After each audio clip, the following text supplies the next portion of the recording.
Well, good morning.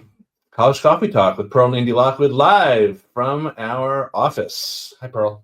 Hi, Andy. Hi, everybody. I hope you all had a wonderful, restful, peaceful Thanksgiving. And now it's Monday. Okay, let's not sing. Let's first get our let's synchronized sip of coffee out of the way, or whatever you perhaps are drinking. 1, 2, 3. Good morning. Cheers. This is from the deli down the street. Sea Breeze Deli. Victor. Shout out. Yep. Fantastic. We should get them to sponsor us.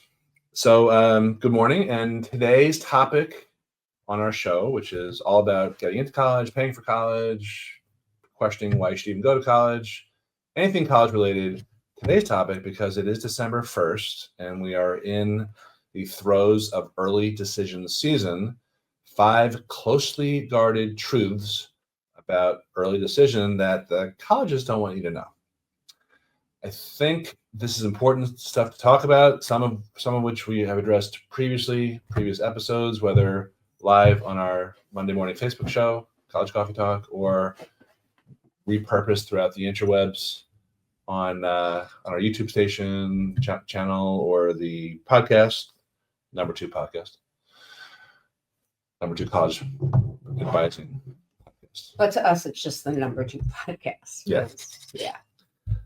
Is that you just don't really hear this stuff. I think that there are a lot of half-truths about early decision and applying early decision, and I just want to run through them right now because some of our clients have already started to hear back with good news, yay, about early decision, but there's all sorts of other misconceptions and half-truths and urban legends that I think are worth debunking just to help people out. So first one, which we have covered numerous times, is that it is not binding. Pearl, give a quick and concise yet fulsome explanation of why it's not binding, even though everyone says it's binding. Yeah. I'm at the explanation. Oh, okay. So while the early decision commitment is binding and that you are agreeing with the college that if you are accepted that you are agreeing to go there, and that's true. However, there is one exception to what I've just said, and it is right in the early decision commitment of every school that has an early decision option. The agreement, right? Right, expressly written in the agreement.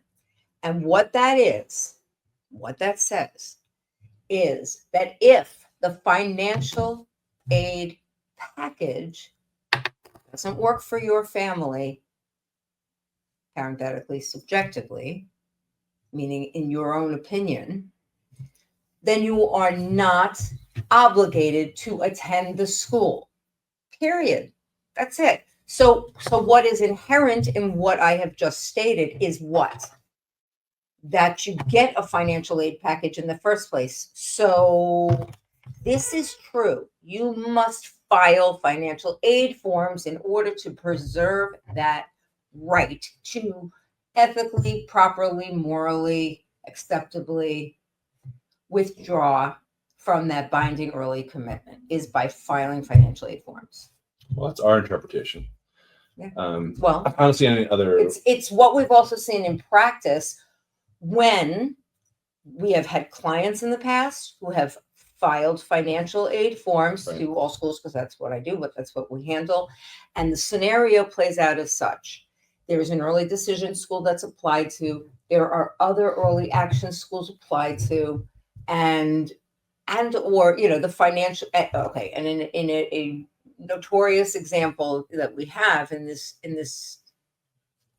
area was a student who applied early decision to Northwestern and applied early action to University of Michigan, both very similar caliber schools. Northwestern University got into Northwestern University early decision, and they gave him no money. Both of the methodology by which financial aid is assessed at Michigan and Northwestern is the same. They both require the CSS profile and the FAFSA forms. However, this was a self-employed business person whose business was upside down, and it was subject to some interpretation, obviously, by two different financial aid offices. University of Michigan gave him a package where they were going to only pay $16,000 a year for University of Michigan, as opposed to $85,000 per year at Northwestern. So my client said to me, what are we going to do? What are we going to do? So we appealed a few times. We, of course, took the award from University of Michigan and brought it to Northwestern and said, can you meet it? Can you match it? Can you come close? You're my first choice. Obviously, I applied early decision, but the finances are just out of whack. How could I, in good faith, with my family, or ask my family to go into debt when I have this University of Michigan offer that's going to cost me basically $60,000 for 4 years? So, and that doesn't even mean 1 year at Northwestern. So anyway, what happened? I said, throw out your Northwestern merch, cry it out for a weekend, commit to University of Michigan. Well, before that, withdraw and ask for your withdrawal of your commitment for your early decision binding commitment due to the financial aid package not being workable for your family. Thank you very much. And what they say, okay, no problem. Best wishes. Good luck. Goodbye. And he then committed to University of Michigan and had an outstanding 4 years, never looked back, and his family was in no debt for college. Okay, sorry. It's hard for me to be brief, but I felt that all of that was really important. Yeah, you spin a good yarn. I was going to say, and thank you for the brief explanation. So you're welcome. So the takeaway here is that it's not binding, even if it says it's binding, because you have a financial out. And what we recommend is filing for financial aid, even if you think you're not going to qualify. Maybe it's true, maybe it's not. But if you don't qualify, and then you get an early decision somewhere, and for some reason you have a change of heart, which does happen, yep. Then you have this, what we would call, as amateur ethicists, you have an ethical out, because you're adhering to the, to the letter yes. of the agreement. And we've had situations, we had one last year where someone applied early for financial aid after they got an early decision and had cold feet. So yes, that's exactly right. And it was still preserved that ethical right. It was still in time to preserve that ethical right to withdraw the early decision. Okay, Rob's clearly a fan of the legalities here. Rob, we're both recovering attorneys. Yes. So objection, misleading. Grayson Pearl's a woman of few words. She is a woman of carefully chosen words. That's true. And an expressive woman. Yes. So if you guys have any questions, any comments about today's topic, or really anything, in addition to Grayson and Rob and Chris, Jerry, Marco, good morning, everyone. Nice to see you here on this Monday morning. So that was the first of 5 closely guarded secrets that the colleges don't want you to know about early decision. The second one is kind of globally, early decision is pitched as a way for kids to find out early and take the pressure off. But to me, all it does is ratchet up the pressure in an already pressure-laden process. It's particularly when you're deciding whether to go early decision or not, and you're thinking, should I apply early decision to my long shot school where I have at least when I work with kids, a 1% shot of getting in, or am I better off going a route where the acceptance rates are a little bit higher? But really, early decision benefits the colleges, not the kids, because they are able to fill more than half their class, in some cases a lot more, by December 15th or thereabouts, as opposed to having to scramble around at the last minute in March and April, and then May 1st, and frequently after May 1st, to land enough, paying butts in their seats to be able to hit their goals for that year. So our early decision was really invented as a way to poach from other colleges, as a competitive thing from school to school, and to fill seats early so that admissions officers didn't have to sweat it so much over the Christmas break and into the beginning of the spring. So that's just the truth about who benefits from there. The third closely guarded secret or truth is that it is true that the statistics indicate that you have a better chance of getting in if you apply early decision. But baked into these statistics, and this was addressed, by the way, in a great article that came out over the weekend in the New York Times that actually our son Jack sent to me before I could read it. He likes to be like the town crier, give all the news. But it was written by Ron Lieber, who covers personal finance for the New York Times, but he specializes in college, or at least that's one of his specialties. And I would encourage everyone to read it. I actually follow him. I read most of his columns, and this was a good one where he pointed out the self-selectivity in early decision. He also mentioned it's not binding, so he covers a lot of the same stuff that we do. I don't think he's watching, but you may listen to the number 2 college planning podcast. Maybe. I mean, we have at least 300 downloads per episode, 300 influencing downloads, and a 3.9 rating. So. Oh, you can't hear I just fluffed my hair. However, you can't see my hair on a podcast. Right. Should we make this about you, or can we talk about college stuff? Answer me. They can't hear you glaring. Please continue. Okay. So Pearl's hair looks great today. For those of you watching us live, I'm sure you can see that. That's self-evident. So baked into the early decision statistics, you have, first of all, the best students tend to apply early decision, right? So that's one sort of cut. But you also have recruited athletes, you have legacies, you have people who are getting a letter from, like a trustee or somebody high up, because those people would not write that letter. They would stick their neck out unless the kid that they were vouching for applied to early decision. You also have development list kids, super wealthy kids whose families are being recruited for their generosity to donate to the college endowment. We have a few clients like that every year, and they get a little bit of an edge. These are not rubber stamps, by the way. I just want to go on record. They are just a little thumb on the scale. The point, though, is that if you're just looking at the raw statistic, and you see something like, Tulane lets in 63% of the kids who apply early decision, that doesn't necessarily mean that if you're not qualified, you're going to get it. Because for the most part, you have to be in the ballpark in terms of median SAT or ACT, median GPA, and other attributes, including your extracurriculars, to be a strong candidate to get in. But what I was saying before, in terms of how do you use that ED chip? So I had a client this year, great kid who different type of thinker. Like she's really a cerebral kind of high level thinker. Reminds me of one of our kids, actually, of Sammy. And she goes to a very good prep school in the New York metropolitan area, and it's one of these schools where there's a lot of competition. Kids are high achieving and gunners and mean girls and things like that.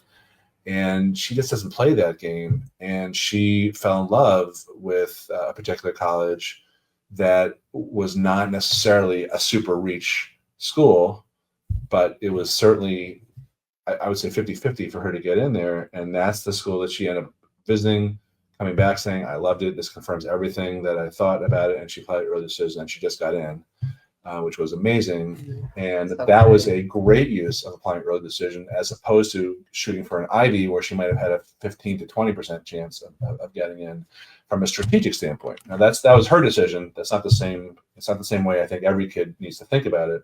But in her case, it worked out very well for her. So anyway, that truth is that there's a lot of self-selectivity in those statistics that are a little bit misleading.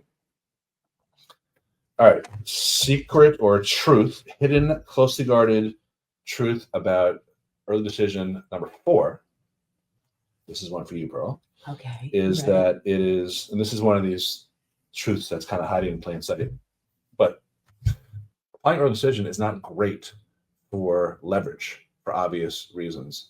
Meaning, a Right. big part of what Pearl and occasionally I try to help people do is improve their offers. But what happens when you apply early decision?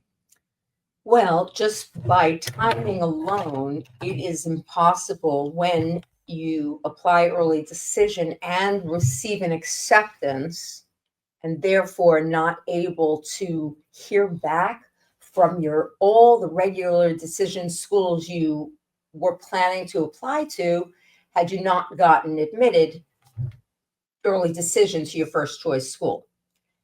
The problem is then you're not going to also get financial aid offers from all of those schools. And as I did just explain in the example of the student who had to choose between Northwestern and Michigan, that's, if it ends up being, the timing ends up right, that was somewhat unusual. I don't think the timing really works out that well because the early decision comes out first. At, like, for example, in mid-December, and some of the early action, including Michigan, is not until like the end of January. So there you have a month where you've gotten an early decision and you're figuring it out, and you haven't heard back from other places. You'll hear some early action schools, but then the question becomes, do those schools even compete with your early decision school? In always, in other words, would the early decision school take seriously a financial aid offer from the other early action school you're showing them? Do they compete academically? If they don't, that's not going to be a strong piece of leverage, as I like to refer to it, in terms of influencing the financial aid office to change or update or improve your financial aid package. But ways you can really try to do that, obviously, get all of your applications in early as soon as you can, because you never know what may be even rolling or and well, most scholarship offers come with admission, but most need-based offers don't come till April. Exactly right. So there is, that. So in which case, you're going to have to do what is best for your family to make sure the financial piece works out. And, you'll hear back from the early action, but it's going to be difficult. Of course, if you have real circumstances of change of income, change of financial circumstances due to having other expenses, be it, large medical expenses, elderly expenses, elder care expenses for your family, that's all fair game for appealing your financial aid award, even from early decision. It's not really leverage. No, it is not leverage. Yeah. It is not. Okay, Grayson clarifying that she wants less Andy and more Pearl. Oh, that's so sweet. Thank you so much. I don't think that's sweet at all. I think that's hurtful. But she also wants to make it about me. Yeah. Just kidding. So do I. It's a lot easier when you take over. All right, so we have one more, but we have a question here from Newsday's own combination of Woodward and Bernstein, Bart. Can you talk about why high school counselors might get angry if a student backs out of early decision and whether their concerns are valid? Yeah. We sure can. Yeah. I'll just say quickly my answer, then you can certainly amplify with more dramatic language. But we find that guidance counselors don't even cover this type of information because of what Bart is implying. Remember the fourth estate, which is that that it's not binding, and the reason they don't tell you is because they are concerned that next year's crop of kids, like it just reportedly happened at Denver prep school or something. There was a college a high school, private high school in college, Denver Academy, tiny private high school, where supposedly one kid didn't live up to their early decision agreement last year and withdrew. probably not in the way that Pearl described it. And then Tulane blackballed Denver Academy this year, saying we're not going to accept any applications for you. But that is, I think the reason that was reported, I think that was in the New York Times or the Wall Street Journal, is because that is so exceptional, and actually they're not supposed to do that because of this financial out. But guidance counselors are frequently protecting their own turf. Truth. However, in that particular case with Denver Academy, I did a touch more research, which was not mentioned in the article. And two things I think were very important to note. One, the school itself costs $45,000 a year. So it's curious whether a student who attends a school that costs that much per year, it has financial aid and applying for financial aid even on his or her radar. So which we would recommend, but 99.9% of families like that wouldn't right. Even think about it, wouldn't even touch the website, nothing, delete, we're not doing that, paying for it. So my guess is maybe the student didn't apply for financial aid, which therefore it was not a proper way that he withdrew his financial aid application. I'm sorry, withdrew his early decision commitment. The second thing to note in this particular school is the graduating class had 16 students in it. So that's a very small example. I don't know. I think those facts would have rounded out that article a little bit. Yeah, perhaps shutting off that spigot of up to 16 people this year applying to Tulane, assuming 100% apply, wasn't so meaningful in terms of a penalty. Yes, and I would hate to think, since it didn't cover the financial aid aspect and preserving your right that way, I think that I would hate that anybody felt that they couldn't get out of an early decision commitment had they applied for financial aid because of that article. Yeah, I agree. All right. Well, wait. What? Getting back to actually what you wanted me to talk about in terms of guidance counselors being angry at their students who withdraw properly, because they would have a right to be angry if they withdrew, not doing so because of a financial out, as we've discussed. But we had a case last year, as Andy mentioned earlier, where there was an early decision acceptance to one Ivy-like school, and there was an acceptance early action to an Ivy-like school, and later, and the student no longer wanted to, and it was also happened to be more expensive than the early action school, didn't want to go there anymore and wanted to go to this early action school. Right. So I consulted with the family, and I explained that the only ethical proper way, and this student goes to a hoity-toity New York City, super expensive, very protective of where their students say they're going and where they actually go, because it matters for their own agendas, which clearly, in this instance, were not aligned with the students' agenda and needs. And there's really an ethical question here about this omission when a guidance counselor is saying, okay, now you're making a commitment here.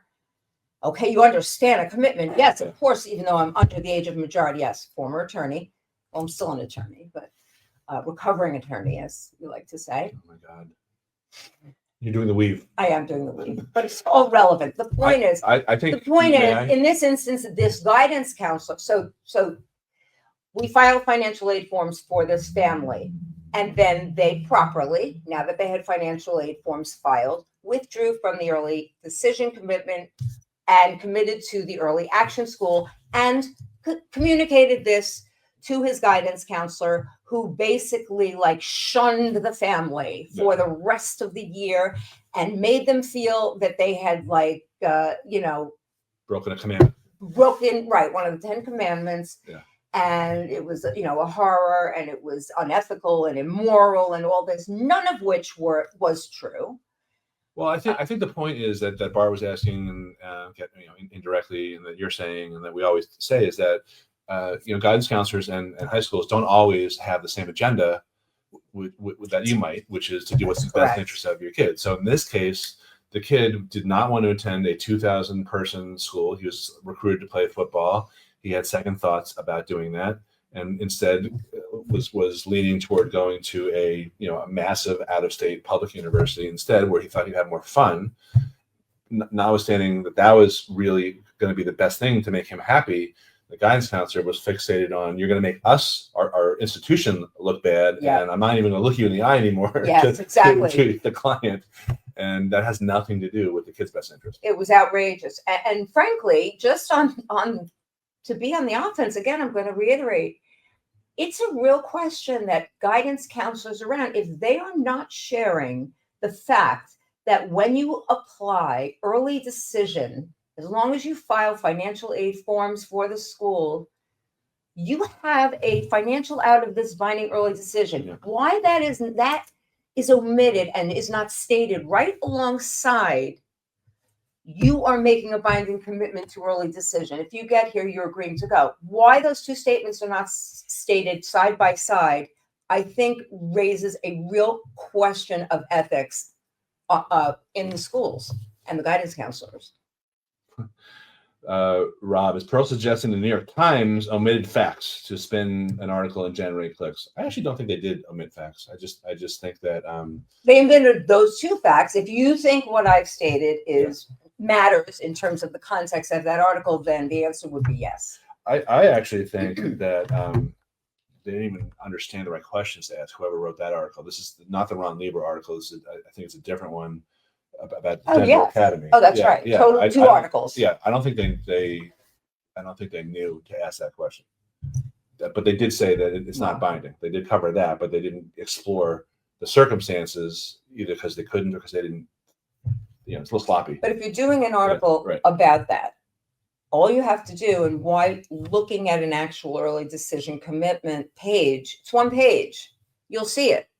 All I can say is they didn't look at the commitment. All I can say is that if Bart Jones were doing that story, it would have been much better explained. I know. Clearly, we can all agree on that. Everybody knows that. Yeah. All right, Rob, all kidding aside, it's stunning to me how people don't talk about this fact that the high school guidance counselor works for the school and is not 100% concerned with kids' futures. Thanks for bringing this to light. Yeah, you are welcome, and you'll probably never hear this again anywhere else, unless we repeat ourselves, which we tend to do. Yeah. Okay, let's wrap up here with the fifth closely guarded truth about early decision, and this dovetails with everything we're talking about. And again, I'm gonna recommend going to that the article in this weekend's New York Times about Ron Lieber by Ron Lieber, and he describes the compensation of the VPs of enrollment at Tulane and University of Chicago and others, Northeastern and other schools, who made it a point to start shoving people into early decision because they saw the data that indicated they were able to, land more affluent families who didn't have to worry about financial aid, as well as to, shore up their quotas.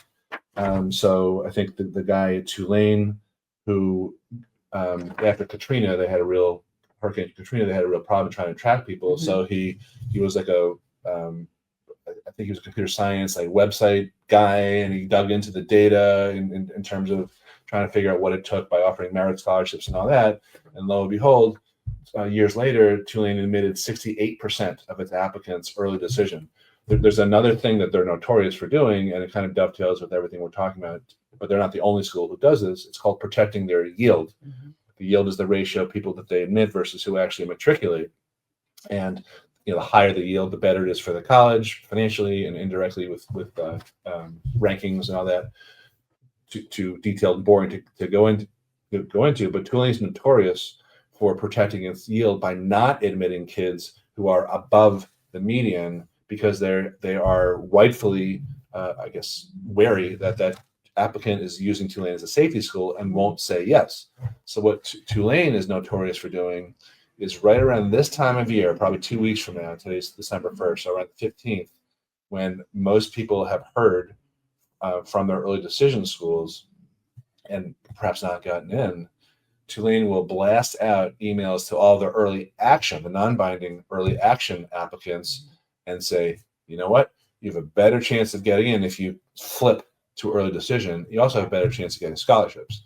So they're sort of preying on the vulnerability of kids who just got rejected. Yeah. High school's not in session, so they can't, go and talk to their guidance counselor, notwithstanding all the other stuff we've been saying about guidance counselors. And it's a hardball, brass knuckles type of tactic to do that. But they're not the only ones that protects yield. But the truth here is that this is done by very high level, nerdy, data wonky types of people who are very well compensated. It's not just by happenstance. So that's why you get results like, maybe I'll try to post this.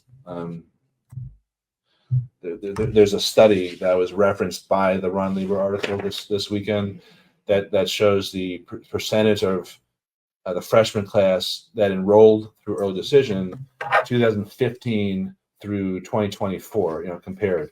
And like Davidson is leading the pack at 69%. Middlebury, Emory, Bucknell, Lehigh, Wash U, Claremont, they're all over 60%. In many cases, they started off in the 40s or lower. Some were higher in terms of the growth in acceptance rates for early decision because of these types of tactics, which I really think add to the pressure, to make a decision. Sometimes kids feel backed into a corner to pick a school early decision, even if it's not necessarily their top choice school. They feel like that's the only way that they can apply, and they also are under this assumption that they can't back out. And the process is so filled with pressure, enough as it is, to add this extra level, I think is really unfortunate, especially with all the anxiety and depression and all the other things that kids today deal with.